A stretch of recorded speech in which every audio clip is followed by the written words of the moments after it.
আবু হুরায়রা রাদিয়াল্লাহু তাআলা আনহু বলেন, রাসূল সাল্লাল্লাহু আলাইহি ওয়াসাল্লাম বলেছেন, ইন্না ফি সূরাতিল বাকারা আয়াতান, নিশ্চয়ই সূরা বাকারায় দুটি আয়াত রয়েছে।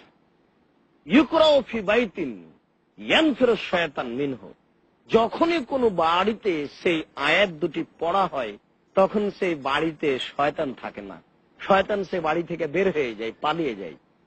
সেই আয়াত দুটি হচ্ছে, কেউ যদি সূরা বাকারার শেষ দুইটি আয়াত মাগরিবের পরে পড়ে বাড়িতে, এশার পরে পড়ে বাড়িতে, এই বাড়িতে শয়তান থাকবে না। বুখারী মুসলিমের হাদিস।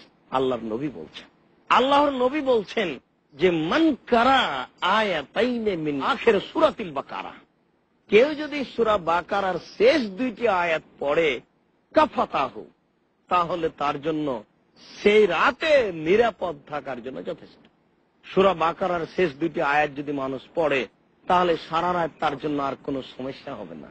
সম্মানিত দর্শক মণ্ডলী, সূরা বাকারার শেষ দুইটি আয়াত পড়লে বাড়িতে শয়তান থাকবে না। আমরা এভাবে মিলাদ অনুষ্ঠান করছি নতুন বাড়ির জন্য, নতুন দোকানের জন্য, আর হাফেজদেরকে ডেকে নিয়ে আসছি।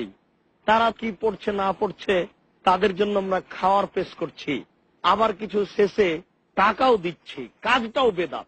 খাওয়ালাম, এটাও ক্ষতি হলো নিজের অর্থের, আর এইভাবে পড়ালাম, পড়ার জায়গাতে পাপ হলো, এটাও ক্ষতিগ্রস্ত হয়ে গেলাম। কেননা এটা বেদাত, এটা রাসূলের পদ্ধতি নয়, এটা একটা রাসূলকে উপেক্ষা করার মাধ্যম।